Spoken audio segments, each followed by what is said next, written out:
여성 범죄자 40만 명 시대. 범죄를 저지른 그녀들의 심리가 궁금하다. 사건 속 심리를 추리하는 6명의 마스터. 빨간 핸드백 속에 숨겨진 위험한 그녀의 비밀을 파헤친다.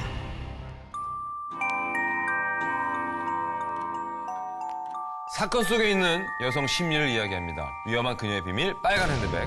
벌써 5번째 시간입니다. 자, 날씨가 정말 갑자기 푹 쪄요. 그래서 쪄요. 이 순식간에 푹 찌는 거 알죠? 뭔지 알죠? 꿀 발라놓은 것처럼 끈덕끈덕해지는 거. 그 느낌 아세요? 알죠? 너무 잘 알지? 꿀 발라놓은 것처럼. 끈적끈적한 저는 어제 이 신랑하고 다은이랑 같이 야구장에 갔어요. 어디? 잠실. 근데 그렇게 신나는 야구를 보러 간 와중에도 이게 날이 습하니까는 막 잘 못하는 사람들이 더 이게 불쾌지수가 높으니까 아유 왜 저렇게 해? 막 이러면서 좀 사나워지는 거. 이런 분들은 양반이에요. 욕하는 분들 많습니다, 야구장에서. 그래요. 막 그런 심한 게 욕하는 사람들 많아요. 그냥 서늘할 때보다 더 막 심하게 오는 것 같아요. 그렇죠. 짜증이 잘. 네, 짜증이 잘 나고. 또 그 남자친구랑 겨울에 습도 높은 그 동남아시아로 여행을 간 적이 있었는데 사귄 이후로 그때 가장 많이 싸웠던 것 같아요. 습도가 높고 더운 날을 갑자기 하니까 이게 몸이 적응이 안 되면서 저는 너무 좋은데 아무것도 아니고 싸움 나지. 이제 이렇게까지 좋은 여행지를 와서 왜 우린 싸우고 있지라는 의문을 가졌었거든요. 그런가 봐. 그래서 신혼여행 가면 그렇게 싸우나 봐. 추리 마스터는 어떠세요? 좀 더위. 여자친구 없습니다. 아니! 잘못 알았어요. 더위. 전 겨울에 태어나갔고요. 예.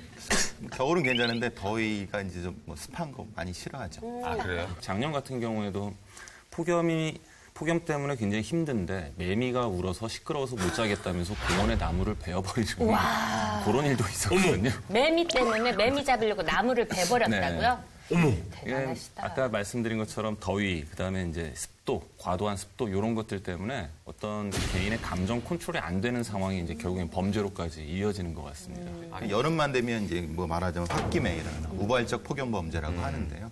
실제 이제 어떤 경찰청 범죄 통계 자료에 의하면은 8월이 살인 범죄가 제일 많다고 합니다. 아무래도 이제 뭐 살인 범죄라는 게 뭐 계획 범죄도 있겠지만 우발적인 것이 훨씬 더 많기 때문에 그래서 통계적으로 제일 많고 그리고 뭐 이제 일일이 콜 이런 것도 일일이 신고 같은 경우가 7월이 제일 많다고 합니다. 근데 이제 말하자면은 아무래도 이제 뭐 5만 8천 건 정도가 여름 7월에 있다고 하면은 봄이나 이런 때는 한 5만 건 정도. 그러니까 한 16점 몇 % 정도가 높은 거죠, 사실은.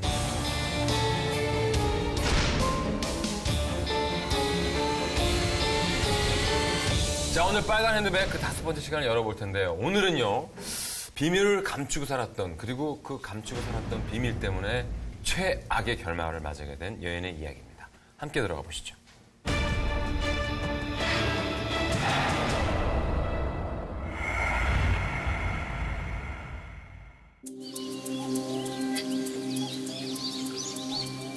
무더운 여름의 이른 새벽, 어느 등산로. 누군가 묵직해 보이는 검은 비닐봉지를 들고 나타났다.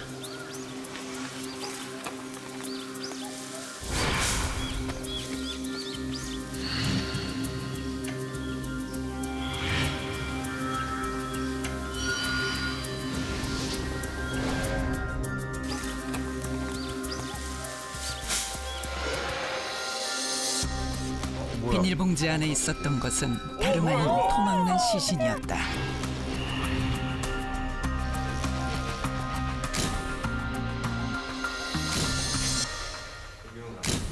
저기 그 토막 시체 사건 있잖아. 저기 뭐 좀 새로 나온 정보 같은 거 없어? 아직까지 없습니다. 그래?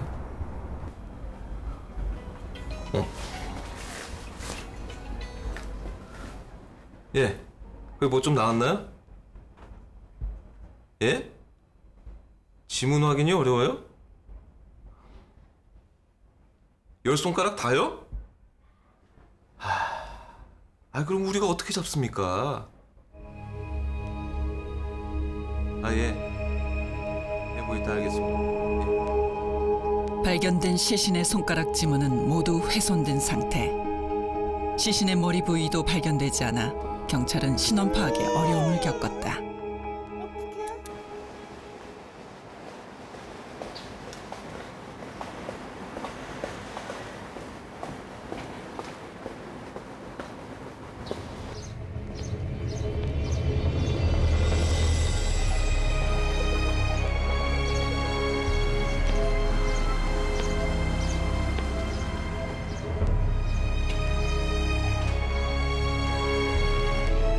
경찰은 피해자의 신원을 파악하기 위해 실종자를 집중 수색했고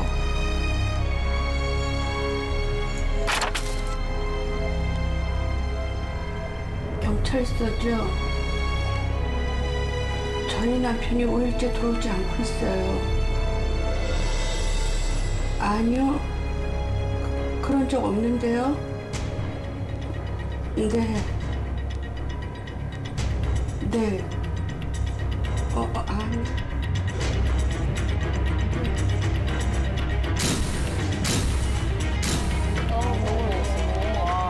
그 전단지를 지금 저 어머니가 떼어가지고 오신 거죠? 신고를 한 거예요. 사라진 남편과 잔인하게 토막난 채로 발견된 시신. 이 둘 사이엔 무슨 관계가 있는 것일까? 야 오늘 세인데요. 오늘 좀 세네요. 손만 딱. 그러니까요. 어떡하지? 야, 이 근데- 사건이 도대체 어떤 사건인 이걸 거예요? 어떻게 받아들여야 돼요? 요즘 공원에 텃밭 같은 게 좀 있지 않습니까? 주민들이 있는데 저기 텃밭 조금씩 하는데 그 텃밭 주인이 이제 채소를 뜯다가 이제 발견됐는데 처음에는 이제 뭐 마네킹인 줄 알았다 정도. 왜냐면 처음에 시신을 보게 되면 사실 진짜 시체인지 이걸 구분하기 힘듭니다. 처음 봤을 때? 예, 처음 봤을 때. 그러니까 굉장히 많이 놀라죠. 근데 이렇게 보다 보면 이게 누가 마네킹 갖다 버렸네? 이렇게 생각을 했는데 문제는 이제 벌레들이 있으니까 깜짝 놀라는 거예요. 보통의 그 발견 수준이 그렇습니다. 근데 제 진짜 궁금한 게 얼마나 얕게 묻었길래 그게 그러네. 텃밭에서 그게 그냥 봉다리채 아까 VCR 보니까 그냥 놓고 간 거예요. 땅을 파묻지 않은 것 같아요. 그러니까 그렇죠. 그러니까 왜냐하면 밤에 이렇게 하게 되면 사실은 깊게 묻기가 어렵습니다. 불빛이 있어야 되는데 불빛을 하면 바로 발견되니까 나머지 뭐 부위도 전혀 안 나왔어요. 보통 그렇게 되면 다 수색을 하거든요. 보통의 경우는 그렇게 멀지 않은 곳에 많이 있습니다. 그러니까 1km 안쪽에 대부분 있는 거죠. 일부의 뭐 엉덩이 부분이라든가 뭐 이제 골반 형태하고 이제 성기.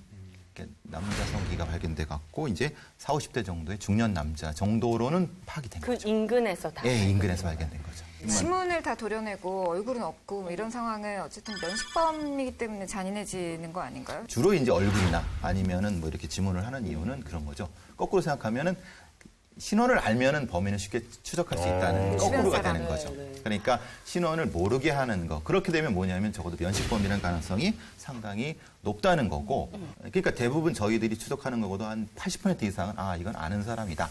그런 경우가 많은 거죠. 그러면은 자 그럼 저희가 한번 좀 추리해 봅시다. 일단 토막 시신이 발견이 됐고 그리고 며칠 후에 약간 우울해 보이는 주부가 남편이 안 들어온다. 실종 신고를 했어요. 이 연관관계는 뭘 것 같으며 또 이 시신이 또 그 남편의 시신일까 이런 것도 추리해 볼 수 있고 여러 가지 각도로 뭔가 그 여자와 연관이 있는지.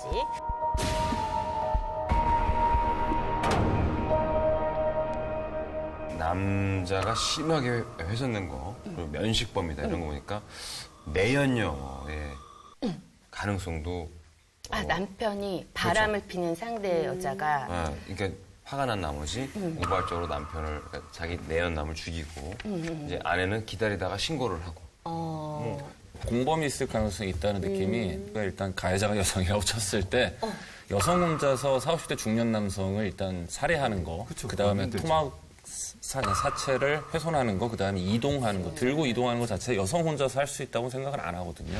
남자일 때 내연녀의 왜냐면- 남자친구가 보고 우발적으로 쳐서 죽었어. 비닐봉지였죠. 그렇죠.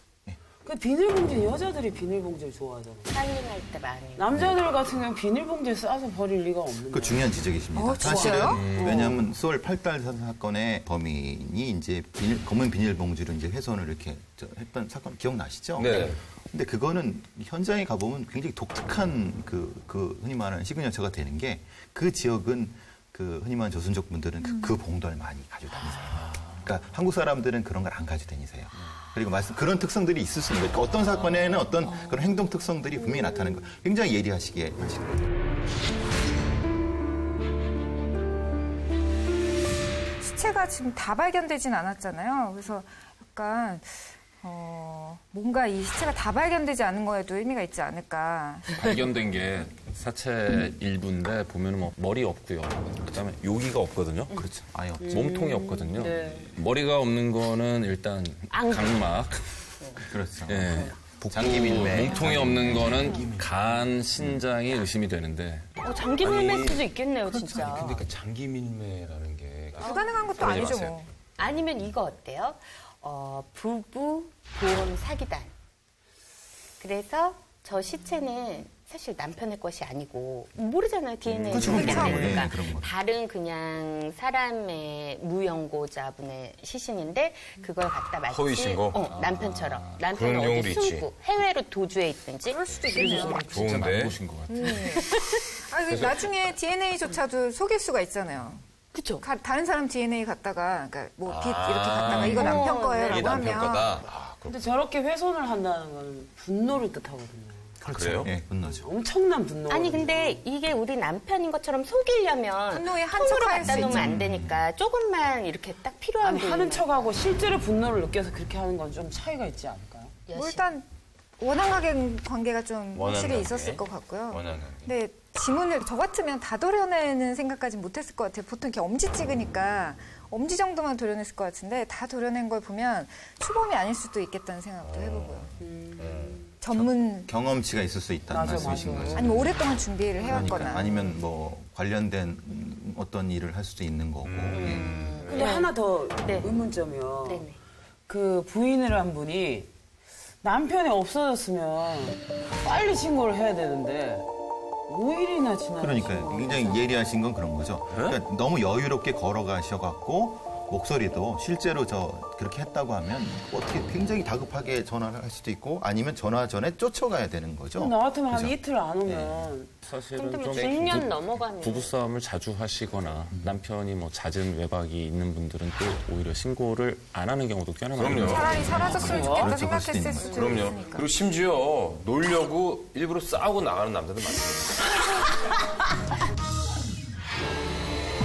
6인의 마스터가 추리한 사건의 내용. 남편은 내연관계인 여성 혹은 그녀의 공범에게 살해된 것이 아닐까. 훼손된 사체를 보아 장기 밀매범의 소행일지도 모른다. 어쩌면 보험금을 노리고 죽음을 가장한 보험 사기극은 아닐까.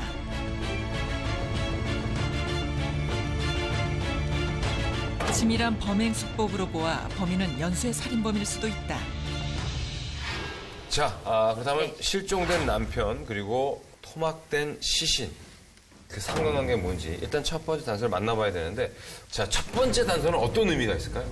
이게 지금 살인 사건과 실종 사건이죠. 이건 이제 가해자와 피해자 사이에 얽혀진 관계를 심리를 푸는 그 단서가 되겠습니다. 가해자와 피해자. 죽인 사람과 죽은 죽은 자의 사람의 뭔가 딱 관계. 우발적인 사건이든 무슨 관계. 사건이 일어나게 된 관계의 시작점. 예. 그러면 우리 양재진 원장님께서 먼저 한번 첫 번째 단서를 공개해 주시겠습니다.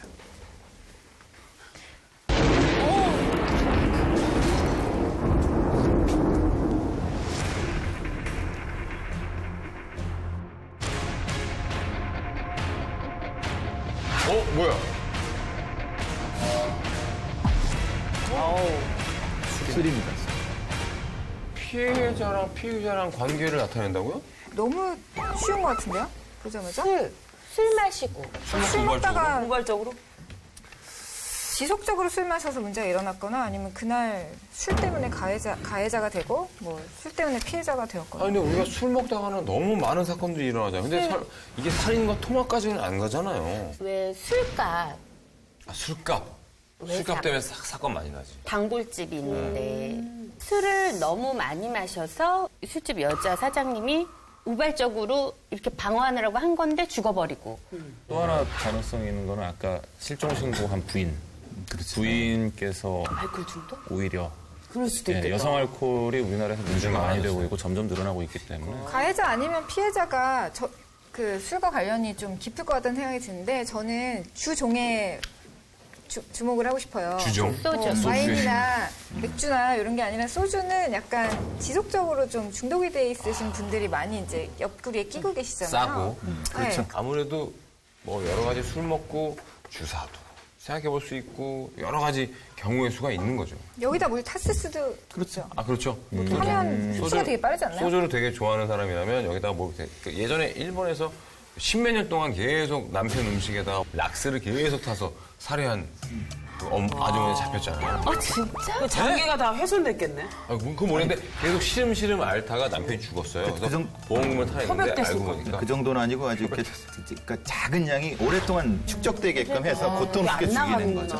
영화 식스센스에도 나오잖아요.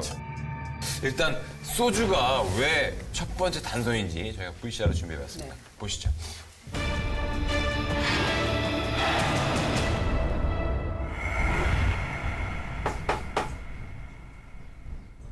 누구세요? 그 경찰서에서 나왔습니다. 아까 신고해. 그 박상태 씨 아내분 되시죠? 네, 그런데요. 그 송구스럽지만 안타까운 소식을 전하러 왔습니다. 뭔데요? 그 며칠 전 인근 야산에서 발견된 사체 이야기 들으셨죠? 그 피해자 신원이 나왔는데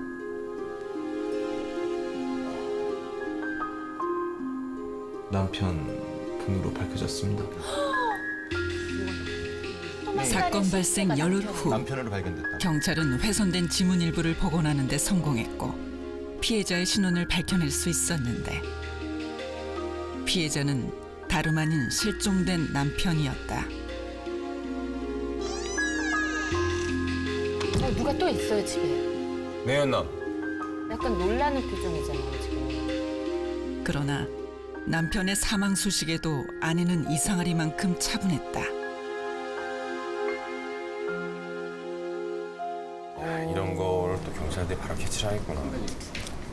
그 아까 집에서 뭔가 이상하지 않으셨어요? 그치? 그 김영사도 느꼈어? 네. 그거는 남편이 죽었다는 얘기를 들은 여자의 표정이 아니야. 맞아요. 뭔가 있어. 아내의 태도에서 석연치 않은 점을 감지한 경찰. 이웃 주민들을 상대로 탐문 조사를 시작했고 사망한 피해자와 그 가족의 숨겨진 이야기를 알 수 있었다.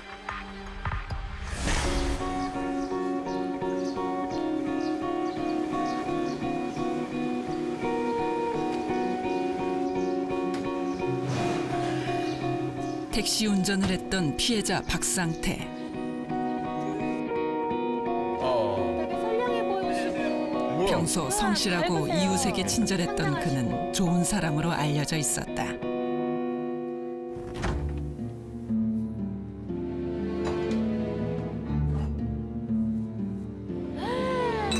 집에 왜 이렇게 쌓여있어.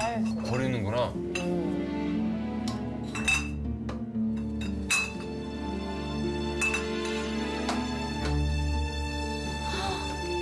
저래봐야 소용없지. 왔어 어떡해. 아이고, 여보. 한잔하시고. 마시고 왔어. 우리 오늘 사자 할까? 어?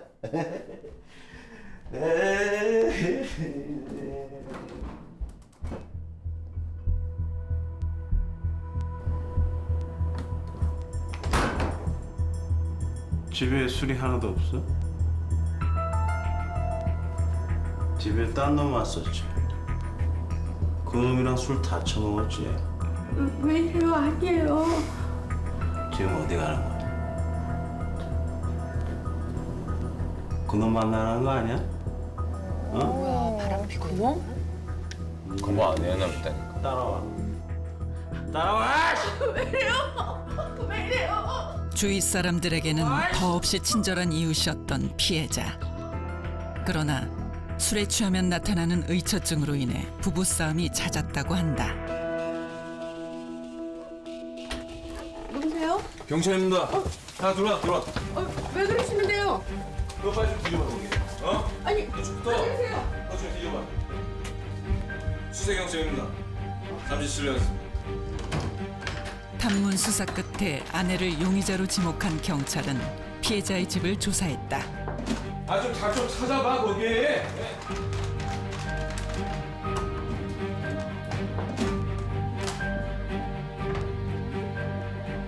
야, 여기 뭐 나왔습니다.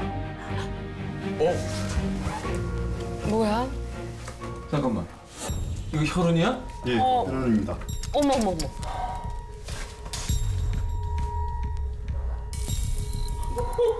혈흔이야? 엄마 아니에요? 보세요. 괜찮아. 엄마 괜찮으니까 걱정하지 마. 엄마 걱정하지 마. 괜찮아.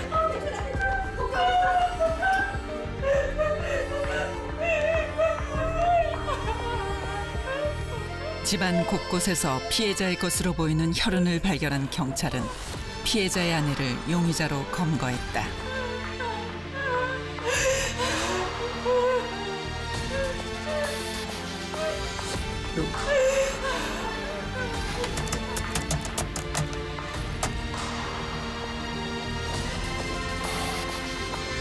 누가 주겠습니까?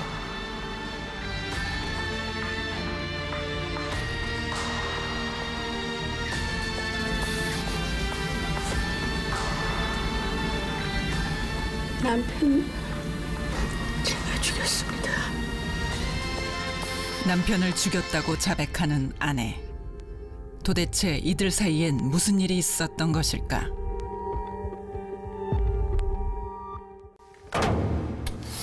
뭐 일단은 뭐 저희가 충분히 어떤 상황이 예상이 되죠. 이 소주의 의미는 남편의 알코올 의존증과 또 의처증으로 계속 고통을 받던 이 아내의 심리가 고스란히 묻어나는 단서였습니다.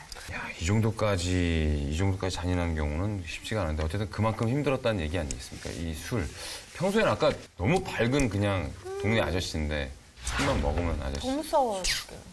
전 근데 저 VCR을 딱 보니까 누군가를 죽인 건 잘못한 건데 그냥 그 남편이 돌변하는 순간이나 이런 모습을 보면서 실제로 제가 그 남편의 아내도 아닌데 섬뜩하고 그때 공포감이 말도 못할 것 같은 느낌이 확 오는 게 사실 집이란 공간은 어떤 공간보다도 안전하다고 느껴야 되는 공간이잖아요. 근데 집에서조차 굉장히 고통스러운 상태였고 내 남편이 들어왔을 때 뒤로 물러나는 그 느낌을 가져야 된다는 게 저는 얼마나 힘들었으면 누구도 살인자가 되고 싶어서 된 사람은 없잖아요. 공포의 시간이었을 것 같아. 신랑이 퇴근하는 시간이. 근데 이 피해자의 경우에 주위의 편판이 되게 좋았다고 그러잖아요. 지금 봐도 그렇죠. 인사하고 막 인사하고 막 신났어. 저는 이 아내분 입장에서 생각해 보면 어딘가에 도움을 요청하고 내 남편 정말 나빠라고 말을 하고 싶어도 주변 사람들이 무슨 소리 하는 거야? 그 사람 정말 좋은 사람이야 라고 얘기하기 시작하면 자기가 더 바보가 되고 구원 요청을 할 수가 없었을 것 같아요. 오히려 그런 게 차단 기제가 되는 겁니다. 네. 알코올 의존으로 진단받거나 저희가 치료하는 분들 같은 경우에 3분의 2 이상이 저런 분들이에요. 그러니까 오히려 괜히 남성답고 막 세 보이는 이미지의 분들은 그렇게 많지 않고요. 오히려 굉장히 내성적인 분들. 그러니까 저분 같은 경우에 이웃 사람한테 좋은 사람이라는 평을 듣고 굉장히 친절하고 잘했다고 그러는데 그게 저분이 착해서가 아니에요. 그러니까 내성적이라는 거, 불안도나 긴장도가 남들보다 높다 보니 내 감정이나 생각을 누군가한테 표현하는 걸 불편해하는 분들이고요. 그래서 항상 거절도 못하고 좋은 얘기만 하고 남들에게 내가 잘 보이기를 원하고 남들의 시선에 굉장히 신경을 많이 쓰죠. 그러니까 남들에게 좋은 사람으로 보여야 되고 근데 문제는 이분들이 속에 계속 쌓아놓다 보면 아까 터져나갈 구멍이 있어야 되는데 평상시에 말을 못하고 계속 꾹꾹 눌러서 속으로 삭혀요. 근데 이게 술을 마시게 되면은 평상시에 나와는 굉장히 다른 나를 발견하게 되거든요. 제 주변에 결혼했다가 이혼한 언니가 있는데 아이고. 그 언니 남편이 이랬어요. 그 언니 남편은 우리도 다 알고 있는데 정말 상냥하고 정말 옆에 매니저처럼 모든 사람을 챙겨주는 그런 스타일? 막 이래서 결혼한다 그럴 때 다 잘 됐다 이랬는데 나중에 이혼하고 나서 언니가 얘기를 해주는데 의처증, 의존증 다 모든 남편이 가질 수 있는 병을 다 가져가지고 집에 들어가면 한겨울에 막 민소매만 입고 있는데 내쫓이고 문 안 열어주고. 알코올 의존증도 있었어요? 응. 알코올 중독. 그러니까 자기가 술 취한 상태에서 그렇게 마치 무슨 막 애 다루듯이 너 잘못했지? 잘못했으면 벌 받아야지. 막 이런 식으로 막 하고 이래서 공포 영화. 근데 그걸 기억을 한대요? 그렇게 한 걸? 그 남자? 근데 그게 점점 더 강도가 높아지니까 이 언니도 위협을 느껴. 내가 이러다 죽을 수도 있겠다. 사실 창피해서 주변에 얘기를 안 하고 있다. 내가 이러다 죽겠다 싶어서 남편한테 이혼하자고 얘기를 해서 막 이혼하고 도망치고 막 밤에 도망치듯이 나오면 이렇게 끝냈는데 그러니까, 그런 사람이 그러면서 없어. 빨리 헤어져야 돼. 배 교수님, 이 남편이 의처증까지 있었던 거죠? 네, 그렇죠. 뭐 이제 술만 먹게 되면 뭐 어떤 놈이랑 뭐 관계가 있었냐, 놀아났느냐, 아니면 뭐 어떤 놈이 뭐 흔히 말하는 네 알몸을 봤다더라 정도로 이 남편이 그렇게 됐다는 거죠. 의처증이라는 게 우리가 흔히 의처증, 의부증이라는 얘기를 하는데 사실 이제 이게 이 정도 어느 정도의 성향이 있느냐 병이냐는 좀 다른 얘기고요. 저희가 다루는 병에 들어가는 거는 우리가 망상장애 중에서 질투형 망상장애가 이제 의처증이나 의부증이라고 얘기를 하는 거거든요. 네, 젤러스 타입이라고 그러는데 우리가 병으로 보는 망상장애에서는 어떤 모습이 나타나냐면 예를 들면 너 옆집 남자랑 언제 만나서 뭘 했지라고 확정지어서 얘기를 하는 거예요. 이건 병이에요? 그래서 망상인 거예요. 그러면서 그 부분에 대한 확신 때문에 그거를 확인 혹은 추궁하는 과정에서 심한 폭력까지도 나올 수가 있다는 게 가장 큰 문제거든요. 그럼 그 의처증은 정말 사랑해서 생기는 거예요? 아니요. 항상 많은 분들이 얘기합니다. 이제 의처증이나 의부증으로 시달리던 분들이 치료를 받으러 왔을 때 언제부터 이런 증상이 있었나 쭉 물어보면은 보통 아까 얘기한 그런 편집증성 성향이 있는 분들, 이런 분들이 연애 초부터나 혹은 결혼 초부터 보이는 부분이 굉장히 분명히 보여요. 근데 그분들은 뭐라고 그러냐면 그때는 그걸 날 사랑해서 그런 줄 알았어요. 사랑인 줄 알았어요. 라고 제일 많이 표현하시거든요.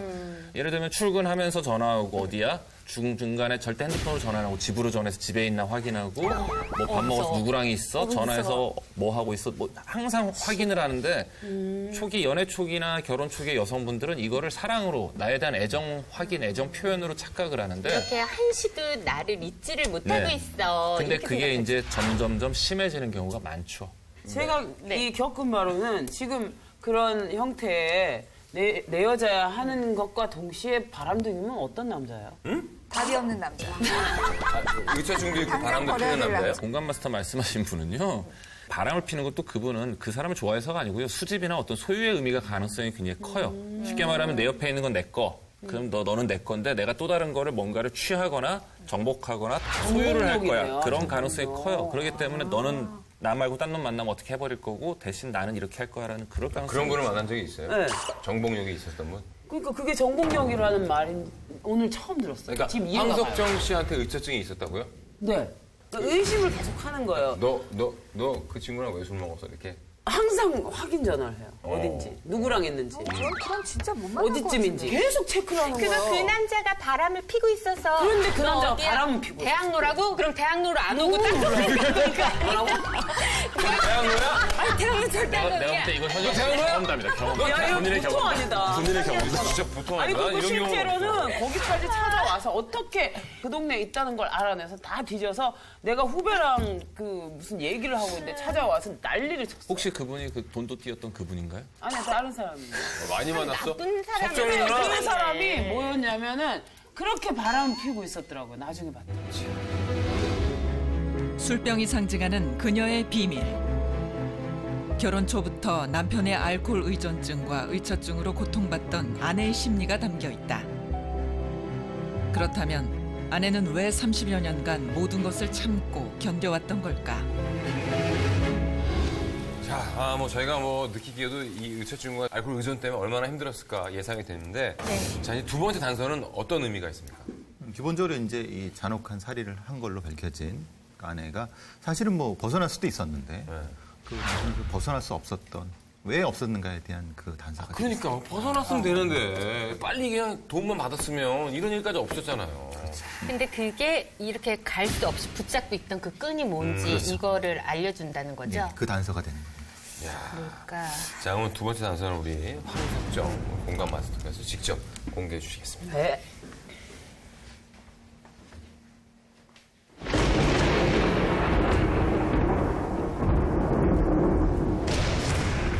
오.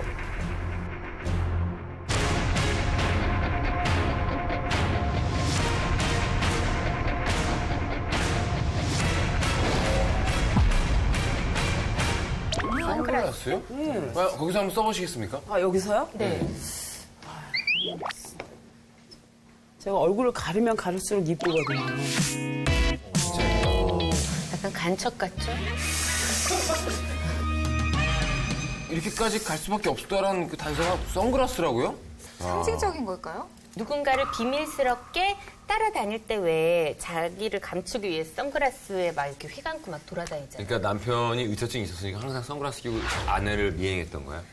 아니면 그게 너무 싫어가지고 살해한 거야?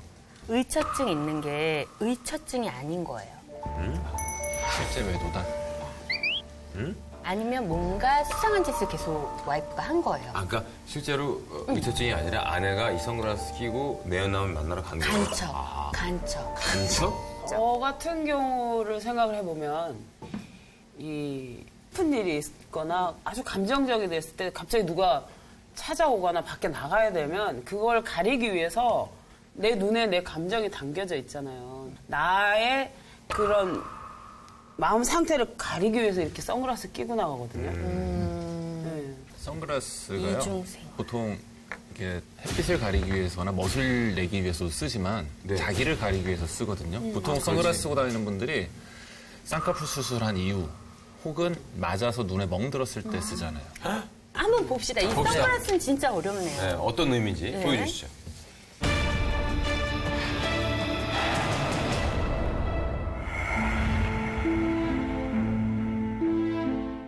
평소 선글라스를 쓰고 외출하는 일이 잦았던 아내.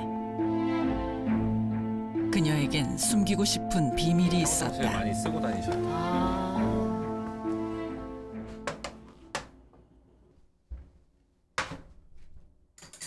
여보. 뭐야, 나 착해. 친해졌어. 술이 깼거든. 끔찍하다. 여보.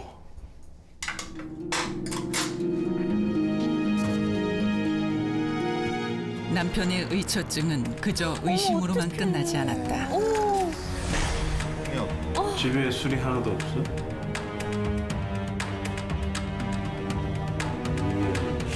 따라와. 어머. 따라와! 왜 이래요? 왜 이래요? 결혼 직후부터 30여 년간 상습적으로 아내를 폭행해온 남편. 그러나 그녀가 이혼을 할 수 없었던 이유는 따로 있었다. 30년을 막. 그 다음날 아침인 거야. 근데 또 저렇게 변해. 정말 미안해. 술이 웬수지? 내가 앞으로 절대 술 안 먹을게. 약속할게. 내가 잘못했어. 내가 진짜 약속한다니까. 한 번만 봐줘. 한 번만. 내가 잘못했어. 잘못했어. 한 번만. 다시는 술 안 먹을게. 근데 저게 매일 반복되는 자신만 참으면 된다는 생각에 매번 남편을 용서했던 아내.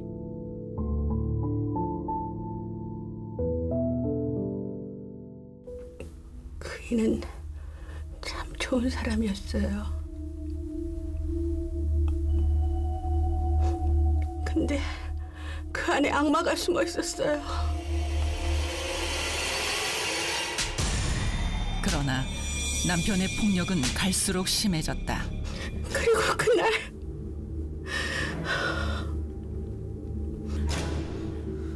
아내의 진술을 통해 듣게 된 범행 당일의 상황. 망치야, 망치. 점점 자, 오늘 다 죽자. 니들이랑 나랑 다 죽자.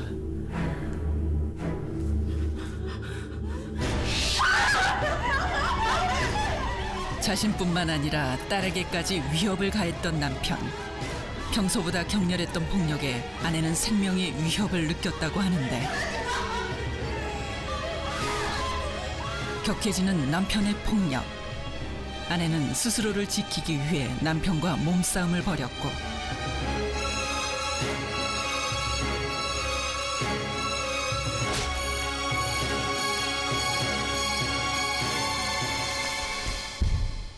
어머, 머리를 쳤네. 그 망치로. 근데 바로 신고했었으면. 그렇게 그녀는 남편을 살해하기에 이르렀다.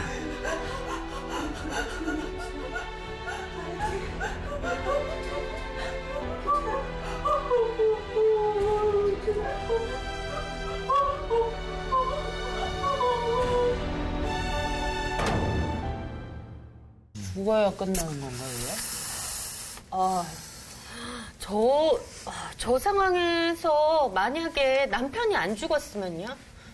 죽음을 당할 수가 있는 거죠. 그러니까 이게 생명의 위협을 느끼잖아. 그러니까 그때 바로 신고만 여자잖아. 했었어도 지금 아니 물론 그 전에 상담 받고 또 더 신고를 많이 했었으면 이런 일이 없었을 텐데 어쨌든 지속적인 폭행이 있었던 건 사실인데 사건 당일날은 더 심했나요? 그러니까 뭐 진술에 의하면은 남편은 이제 낚시를 갔다 와서 평소보다 이제 더 술을 마셨고 더 심한 욕을 하고 또 딸이 있는 과정에서 이제 보신 것처럼 이제 망치를 넣어서 살인 도구잖아, 그렇죠. 사실. 예. 그러니까 좀 그걸 휘두르면서 달려들었기 때문에 생명 위협을 느꼈을 상황이 근데 그게 처음이 아니었을 것 같아요. 30년 동안 죽임을 당할 것 같다는 그게 늘 있었을 것 같아요. 아니 그러니까 아침에는 순해 보이잖아요. 그렇죠. 아침에는 그냥 뭐 일어나서 미안해. 뭐 이런 사과하고. 지금 저기서 그 피해자로 나온 어떻게 보면 사실은 저는 가해자라고 부르고 싶은데 그 남편이 다음날 무릎 꿇고 울면서 미안해 잘못했어 술이 뭐 왼수지라고 얘기를 하는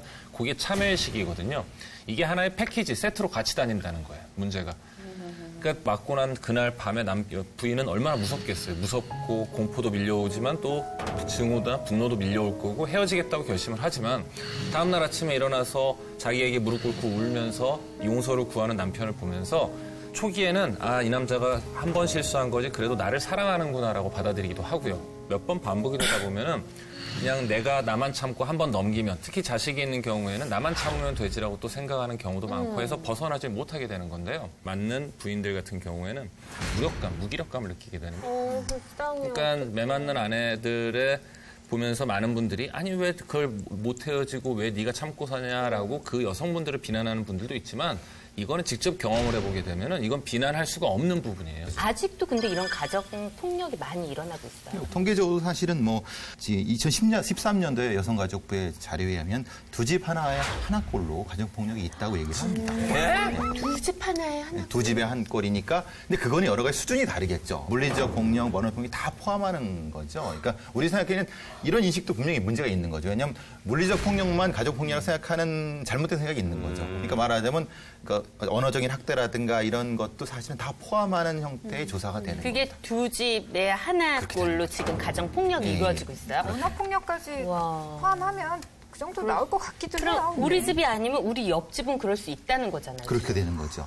경찰서에 가서 약간 부부싸움 뭐 이런 거 폭력으로 신고를 하면 그렇게 뭐 얘기하기도 한다잖아요. 뭐 부부싸움은 칼로 물베기고 그냥 집안일이니까 알아서 하세요. 뭐 이렇게 대꾸를 해버리면 그 다음부터는 경찰에 갈 생각을 아예 못하죠. 안타까운 건 그런 겁니다. 가정폭력의 피해자가 처해서 있을 상황에 대한 인식을 사법기관에서는 못한다는 겁니다. 그만큼 어떤 절망적인 어떤 무력감 같은 거라든가 공포감 같은 것들을 이해하지 못하고 단지 개인 대 개인의 정당방위 문제로 하기 때문에 무슨 문제가 생기냐면 그거는 충분히 피할 수 있었다. 충분히 회피할 수 있었다라고 하는 잘못된 인식을 가질 수 있는 거죠. 이거하고 이제 정반대 사건이긴 한데 과거에 저희 병원에 이제 입원을 하셨던 분인데 굉장히 가정폭력이 심하셨고 똑같이 의처증이 굉장히 심했던 분인데 이분이 보호자에 의해서 입원을 했는데 이제 환자가 입원을 하고 나서 매일 집으로 전화해서 부인한테 협박을 하는 거죠. 너 나 퇴원 안 시키면 나가서 어떻게 하겠다. 근데 이 부인 같은 경우에는 뭐 거의 한 20몇 년을 계속 매일 맞고 지내셨기 때문에 남편이 하는 협박이 일반 우리가 생각하는 거하고는 다르게 느껴지거든요. 정말 그럴 수도 있을 결국에는 거다. 뭐 한 2주 만인가 부인이 와서 자기가 무서워서 안 되겠다 그래서 퇴원을 시켰어요. 정말 반대를 하고 여러 차례 설득을 했는데도 퇴원을 하고 한 4일, 5일 정도 있다가 이제 경찰서에서 연락이 왔죠. 결국은 그 남편이 술을 먹고 이제 부인을 살해했어. 어머. 정말로 그때 나가면 안 됐었구나. 너무 그 마음이 안 좋아서 그러니까 그분이 정말로 본인은 너무 퇴원을 시키기 싫은데 또 시댁 식구는 협조적이지 않고 또 이분은 너무 무섭고 하니까 막 울면서 같이 가셨었는데 그런 사건도 있을 정도예요. 현실로 존재를 하니까요. 사건 속 아내는 좀 다른 게 선글라스를 끼고 외출을 했잖아요. 그건 남들 눈을 가리려고 한 거잖아요. 내가 맞아서 눈에 멍이 들었을 때 선글라스를 안 끼고 나가면 슈퍼집 아줌마가 아유 눈에 그래 어제 남편한테 맞았어요. 아 이거 폭력이잖아. 막 이렇게 되는 것 자체가 두려웠고 싫었던 거잖아요. 그래서 항상 맞으면 선글라스를 끼고 외출해서 남들이 폭력을 당하고 있는 걸 모르게 눈치 못 채게 행동을 했잖아요. 아내분도 일정 부분 빨리 알리고 좀 도움을 받았어야 되는데 저걸로 가린 게 되는 거죠. 숨기려고 했던 게 오히려 폭력을 화를 지속적으로 끌고 온 거 아닐까 하는 생각이 들어요. 여신마스터 입장에서 왜 벗어날 수 없었는가라는 부분에 대해서 좀 더 고민을 해보면 어쨌든 내가 학대받고 있어, 내가 30년 동안 당했어, 몇 년 동안 맞고 있어라는 거를 외부에 알리는 순간 결혼에 대해서 실패한 거를 자기가 인정하게 되고 그 비참함을 또 인정해야 되는 것이고 그렇게 해서 결국 신고를 해서 뭐 이혼이라도 하게 됐을 때는 또 이혼녀에게 쏟아지는 편견 어린 시선도 분명히 작용을 했을 것 같아요. 사실은 아까 가정적으로 보이던데 우리나라에서 이혼을 못하는 가장 큰 이유 1등은 경제적 문제예요. 먹고 살 일이 예, 막막해서. 사회적 시스템이 그거를 뒷받침이 안 되고 있기 때문에 이혼한 전업주부였던 분이 이혼을 했을 때 혼자서 어떤 가정생활을 꾸려나간다는 게 거의 불가능한 상황에 빠져 있어서 이혼을 못하는 경우도 많고요. 그다음에 우리가 얘기하는 이런 제도 보완뿐만 아니라 좀 인식 변화가 필요할 것 같은데 제일 제가 싫어하는 얘기가 부부싸움 칼로 물베기다.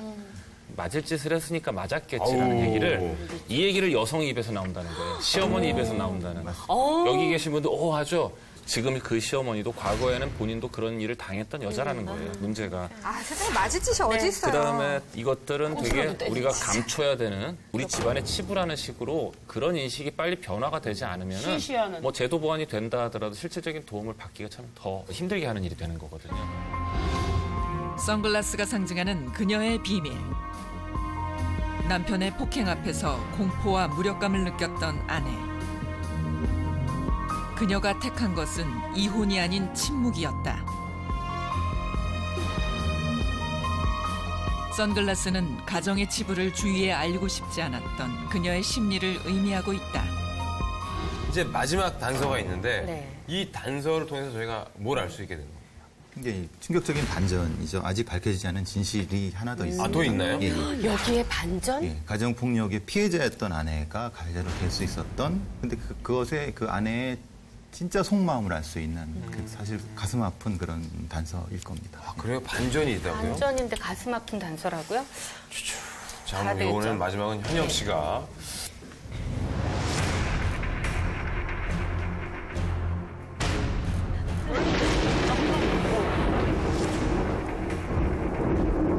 뭔가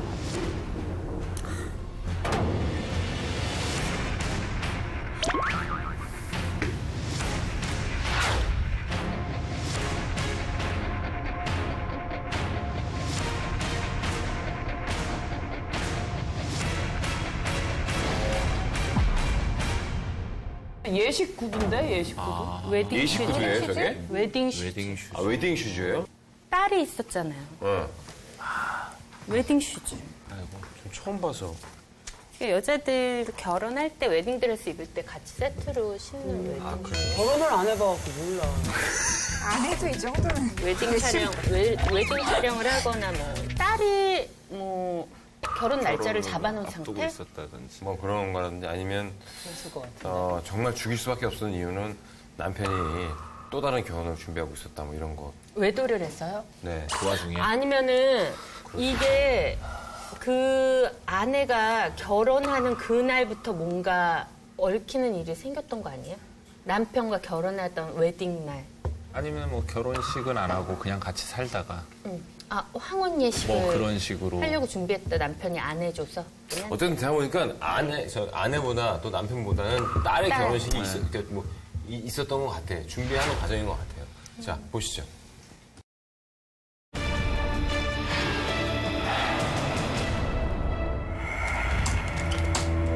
선배님, 자백했으니까 사건 종결이네요. 아니야. 뭔가 있어. 뭐가요? 여자 혼자 성인 남성을 토막을 내서 유기한다는 거. 그게 가능할까? 어머, 맞나봐. 아내가 다른 남자랑 뭐 결혼하려고 뭘 한 거야, 그럼? 그렇죠. 내연남. 딸이 아니고 내연남?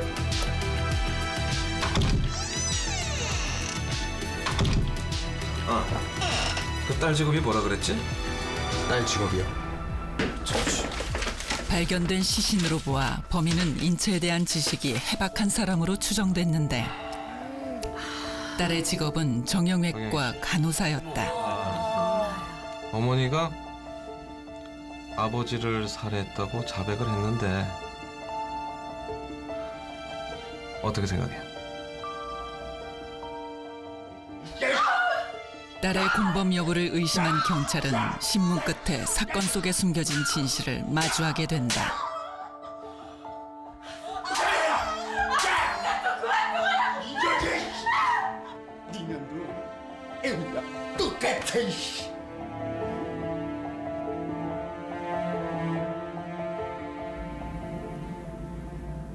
아빠는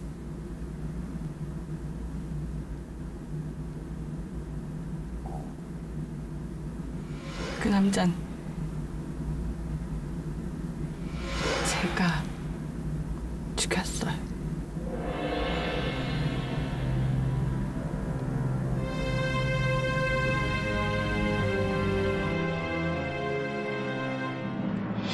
(26년) 동안 가정폭력에 시달려온 딸. 엄마를 망치로 때리려는 아빠를 본 그 순간 그동안 참아왔던 분노가 폭발하고 말았다.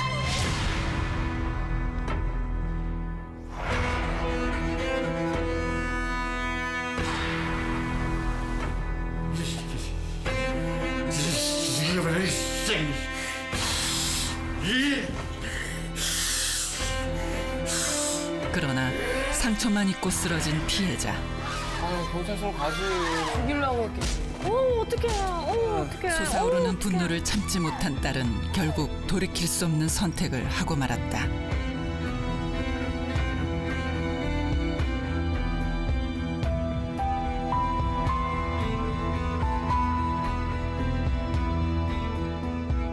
그리고 이 모든 것을 지켜볼 수밖에 없었던 엄마 정형자.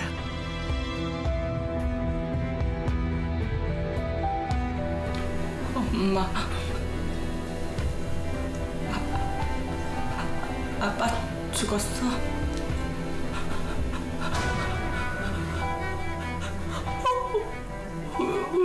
우리 이제 어떡해? 아무도 모르니까 너랑 나랑만 아무한테도 말 안 하면 돼. 엄마가 너 지켜줄 거니까 걱정하지 마. 걱정하지 마, 우리 딸. 걱정하지 마. 괜찮아. 걱정하지 마. 범행 당시 딸은 결혼을 앞둔 상황이었다.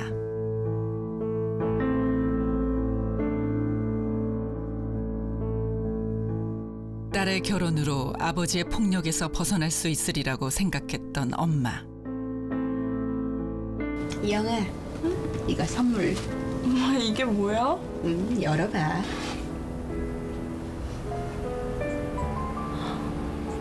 너 이거 갖고 싶어? 그녀는 딸이 자신처럼 불행한 삶을 살지 않길 원했다. 이거 비싸잖아. 좋은 신발 신으면 좋은 곳으로 간대. 이제 엄마 품 떠나서 행복하게 살아야 돼. 그러나 엄마의 바람은 이루어지지 않았다.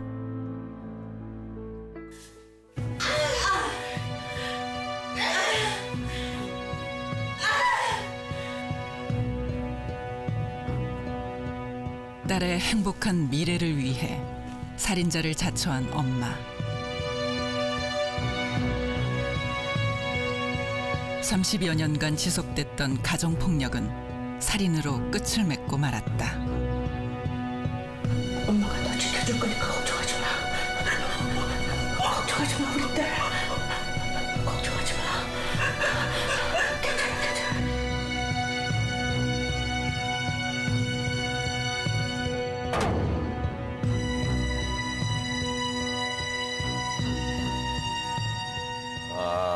저희가 이제 추리를 좀 해봤는데 어쨌든 딸의 결혼 웨딩 슈즈가 맞았네요. 맞았어. 좀 먹먹하죠. 너무 빠져들어서 봐서 어떻게. 돌아오는데 좀 시간이 걸리죠. 그냥 딸이 죽인 거잖아요, 사실 살인을. 그렇죠. 근데 그거를 감추려고 하는 엄마의 마음도 너무 그게 모성으로 느껴지고. 현역 시절에 엄마 대신 아빠를 죽인 그 딸의 마음도 얼마나 힘들었으면 또 이랬을까 하는 것도 느껴지고. 현역 시절에 이런 사건들 맡으면 좀 힘드셨겠어요, 진짜. 사실 뭐 경찰들이 이런 사건에서 제일 갈등을 하고 이제 특히 프로파일러들이 갈등하는 것이 그런 거죠. 이제 정의의 실현이라는 것이 수사관들의 목표인데 문제는 이제 정의 실현한 다음에 결과에 대한 거를 생각을 하게 되면은 수사관들도 사실은 많이 좀 아프죠. 사실. 아프겠네요. 근친과네요. 어쨌든 그 살해한 당사자는 따님이에요. 예. 딸은 뭐 들으신 것처럼 정형외과 간호사고 사실 뭐 전과 이런 거 전혀 없는 여성이에요. 전과도 없었어요? 예, 뭐 전혀 아주 그냥 보통의 그냥 딸이죠. 여성이죠. 이제 문제는 이제 범행 당시에 여러 가지 그 정황 등을 보고 그럴 때는 뭐 그전에는 사실은 뭐 애인과 수시로 문자도 하고 보통 그렇게 많이 하지 않습니까? 근데 유독 그 시간대에만 그게 없었던, 비어 있는 거예요. 왜 하필 그때 비어 있을까? 범행 시간. 예, 범행 시대. 그게 이제 경찰들이 착안했던 것이 바로 그런 부분이죠. 그리고 그래서 이제 엄마의 진술과 딸의 진술을 비교해 보다 보니까 이제 안 맞는 부분들. 왜냐하면 같은 상황에 있었는데 그럼 진술이 같아야 되는데 안 같으니까 그래서 이제 이렇게 사건을 해결하게 된. 그건 왜 그래요? 왜 처음에 자백할 때 엄마가 자기가 죽였다고 왜 그런 거예요? 그러니까 딸이 죽였는데. 내가 걸릴 것 같은 거는 당연한 거고 딸이 어떻게 될까봐 미리 선수를 치는 것 같아요. 진짜? 사실은 범인이 딸은 자기는 자수하려고 했는데 그 엄마가 말렸다고 하는 거죠. 왜냐하면 내가 뒤집었으면 딸아이는 결혼해서 이제 가면 되는 거니까. 엄마 입장에서는 뭐 그럴 수 있을 것 같아요. 그렇죠. 내 딸이라도 난 이렇게 살아왔지만 너라도 이제 아빠도 없으니 그냥 네 삶을 살아라라고 생각했을 것 같아요. 그 생각이 가장 컸을 겁니다. 예. 그럼 그 후에 딸이 어쨌든 아버지였잖아요. 그 아버지를 죽인 거에 대한 죄책감이나 막 이런 건 어땠어요? 심했을 것 같은데. 문제는 이제 딸의 입장은 좀 애매한 부분이 있습니다. 왜냐하면 딸은 지금 떠나잖아요. 그러니까 어떻게 보면 눈 질끈 감고 결혼해서 나가면은 끝나는 거였는데. 그런데 문제는 자기가 떠나면 더 심각하게 그 폭력을 당할 엄마에 대한 생각. 내가 지금 없으면은 어떻게 될까? 왜냐하면 보신 거 아시겠지만 첫 가격했을 때는 정당방위 상황에서는 아직 안 죽었어요. 그때는 뭐 살아날 했었는데 자기가 그 상황에서 떠나게 되면 어떻게 되겠습니까? 심각한 보복이 되겠죠. 그 상황이 사실은 더 고통스러운 거지 않습니까? 어머니를 버리고 가는 거죠. 그러니까 말하자면 결과적으로 자기는 절대 잘못되지 않았다라고 생각을 하는 것. 살인을 저지르는 순간에는 이렇게밖에 할 수 없어라는 생각이 근데 들었을 것 같아요. 저는 아무 생각도 안 들었을 것 같아요. 제 VCR을 보면서 자기 아빠를 죽이는 생각을 한 1000번도 더 했을 거야. 살면서. 어마어마하게 했을 거야. 상상 속에서. 없어졌으면 좋겠다. 그거를 이미 이 머릿속에서 망상에 가까울 정도까지 했을 거예요. 그걸 많이 매일 봤던 26년 동안 사실은 시뮬레이션을 했을 수도 있죠. 아주 어릴 때부터 봤을 거 아니에요. 딸이 느꼈을 아버지에 대한 분노라는 거는요. 그러니까. 태어나서 봐온 아버지의 모습이라는 거는 술 먹고 엄마 때리는 모습을 주로 봐왔단 말이에요. 그리고 더더군다나 남들에게는 좋은 모습으로 인정받거나 좋은 사람으로 치부되는 아버지를 보면서 배신감이나 분노는 더 컸을 거고요. 상대적으로 느끼는. 어머니 입장에서는 나 하나 참으면 되지. 혹은 이 어머니도 집 떠날 생각 많이 하셨겠죠. 대신 어린 딸, 이 자식에 대한 애착, 모정 때문에 자식을 버리지 못하기 때문에 많은 엄마들이 대부분 애 결혼할 때만 참고 살자. 애만 결혼시키자는 얘기를 꼭 하시고 그걸로 참고 산다고 그러는데 한편으로는 너 때문에 살았다. 너 하나만 보고 살았다. 이런 것들이 아이에게는 아버지의 어떤 폭력적인 트라우마와 더불어 아이에게는 또 하나 심리적 부담이 되는 거거든요. 중간에 VCR 보면서 되게 가슴 아팠던 게 보통 딸이 시집갈 때 그래 내 딸 장하다 잘 가서 사는데 만약에 남편이 섭섭하게 하면 당장 짐 싸서 집으로 돌아와 이러는 얘기를 많이 해주잖아요. 근데 이 엄마는 엄마 품 떠나서 잘 살아. 여기 그동안 너 엄마 품에서 힘들게 살았으니까 이 좋은 신발이 있으면 좋은 곳으로 간대. 이제 너 떠나서 행복하게 그냥 너라도. 살아. 너라도 살아라고 선물해준 것 자체가 너무 마음이 아픈 거예요. 그러니까 그게 모정인 것 같아요. 여기는 나쁜 거라는 걸 알면서도 내 딸을 끼고 지금까지 참고 실제로 이제 사건 수행이 진행되면서 서로 했다고 서로 감싸주고 사실 마지막에는 이제 엄마가 딸에 대한 선처를 많이 호소했다라는 거죠. 웨딩 슈즈가 상징하는 그녀의 비밀. 결혼과 함께 엄마의 품을 떠나 새로운 인생을 살아가게 될 딸. 웨딩 슈즈는 딸이 자신과는 다른 행복한 삶을 살기 원했던 엄마의 마음을 의미하고 있다. 한숨밖에 안 나오네요. 근데 그렇다 하더라도 이거는 살인입니다. 대신에 그 내부에 있는 여러 가지 그 아픔이라든가 이런 것들을 우리가 이해해보자고 하는 거죠. 말하자면. 그리고 그 여성들이 받는 폭력이라든가 이런 부분들 우리 사회적으로 그걸 어떻게 보면 보살피지 못한 부분에 대한 것을 얘기해 보는 거지 살인 자체에 대한 옹호는 아니니까 너무 그런데 그럼요. 30여 년 동안 폭력을 당했기 때문에 그 결과로 그리고 또 현장에서 무기를 제공한 것도 피해자인 셈이잖아요. 맞아. 그런 것들에 대해서 정상 참작이 됐는지 판결 자체는 그렇습니다. 말하자면 엄마는 사체 유기죄가 되는 거죠. 어차피 자기 죽이지 않았지만 징역 3년에 집행유예 5년 이렇게 되는 건 그러니까 최대한을 받았지만은 사실은 실형을 살지 않는. 실형은 안 사죠. 네, 그러니까 엄마는 그게 되는 거죠. 집행유예 최대한 그러니까 3년 넘어갑니다. 딸은 뭐 어차피 전속 살해가 되는 거고.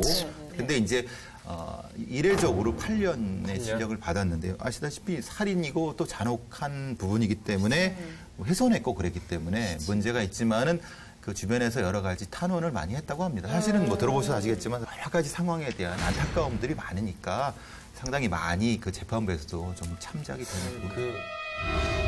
결혼 직후부터 시작된 남편의 폭력. 아내와 딸에게 있어 남편은 공포의 대상이자 벗어날 수 없는 그림자였다. 주위 사람들에게 숨겨왔던 한 가족의 비밀. 만약 주위의 도움을 청했더라면 이 끔찍한 비극은 막을 수 있지 않았을까.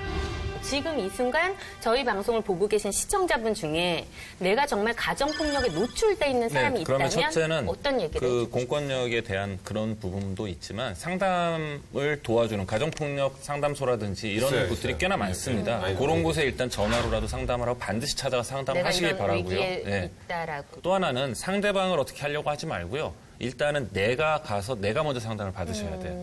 뭐 가고 싶은데 우리 남편이 안 가려고 그래요. 남편 죽어도 안 가요. 남편 절대 안 가요. 네, 당연하죠. 그다음에 두 번째는 가능한 한 최대한 빨리 가정폭력의 가해자로부터 자기와 아이들을 분리시켜야 돼요. 네. 아니 죄송한데 교수님 그냥 번호 하나 알려주시죠. 네, 피해자들 만약 지금 이 방송을 보는데 아 이거 나다. 나 이거 어떡하지?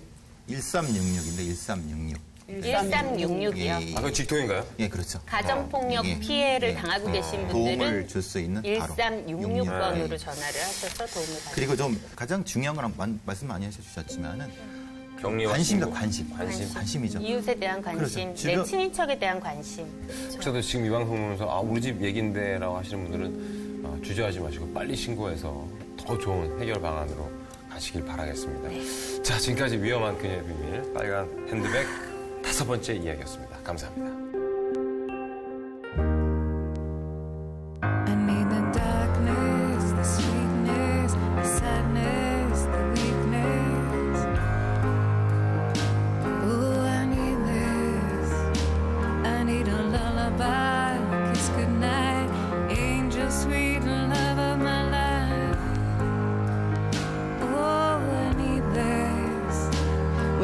Dark enough, can you see me? Do you want me?